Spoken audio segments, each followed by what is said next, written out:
আসসালামু আলাইকুম। হাকিমিফাইয়ের নতুন ভিডিওতে সবাইকে স্বাগতম জানাচ্ছি। আজকে আমরা শিখব ই-কমার্স ওয়েবসাইটে কিভাবে প্রোডাক্ট বাল্ক আপলোড করতে হয়। ই-কমার্স ওয়েবসাইটগুলোতে প্রতিনিয়তই নতুন নতুন প্রোডাক্ট আপলোড করতে হয়। যখন কম সংখ্যক প্রোডাক্ট থাকে তখন খুব সহজেই ম্যানুয়ালি একটি একটি করে প্রোডাক্ট আপলোড করা যায়।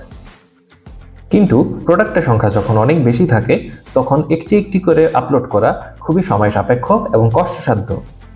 তখন আমরা বাল্ক আপলোড মেথড ব্যবহার করতে পারি। বাল্ক আপলোড মূলত CSV ফাইলে করতে হয়। আমরা CSV ফাইলে প্রোডাক্টের ডিটেলস ইনপুট করে খুব সহজেই ওয়েবসাইটে তা আপলোড করতে পারি। এখন আমরা প্র্যাকটিক্যালি দেখব কিভাবে প্রোডাক্ট বাল্ক আপলোড করতে হয়। আমরা ই-কমার্সের প্রোডাক্ট সেকশনে যেয়ে এক্সপোর্ট অপশনে ক্লিক করব।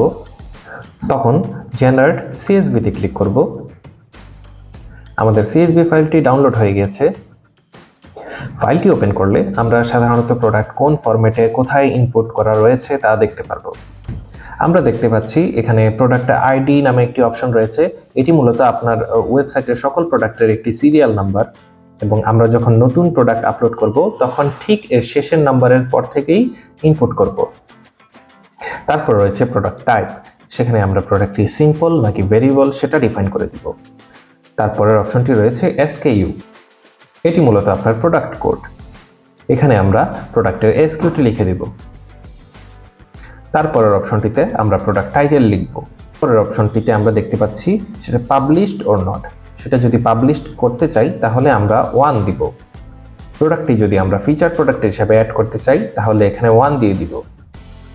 এখানে প্রোডাক্টটি ওয়েবসাইটে পাবলিকের জন্য ভিজিবল কিনা সেটা ডিফাইন করতে হবে। এই দুটি অপশনে আমরা প্রোডাক্টের শর্ট ডেসক্রিপশন এবং লং ডেসক্রিপশন দিতে পারি। তারপর আমরা প্রোডাক্টের টেক্সট স্ট্যাটাস অ্যাড করব। এখানে আমরা প্রোডাক্টের স্টক ডিফাইন করব। এখানে আমরা প্রোডাক্টের স্টক নাম্বারটি অ্যাড করব।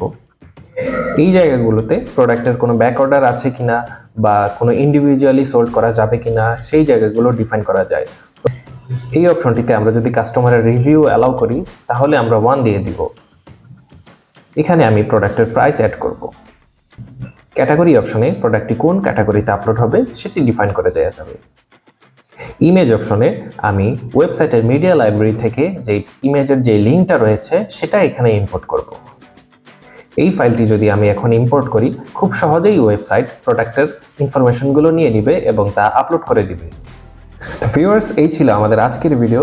আশা করি বাল্ক আপলোড নিয়ে আপনাদের সকল প্রকার কনফিউশন এই ভিডিওতে আমরা সলভ করতে পেরেছি। ওয়েবসাইট এবং ডিজিটাল মার্কেটিং রিলেটেড যে কোনো সমস্যার সমাধান পেতে যুক্ত থাকুন হাকিমিফাই ইউটিউব চ্যানেলে। আবারও দেখা হবে অন্য কোনো ভিডিওতে। সে পর্যন্ত আল্লাহ হাফেজ।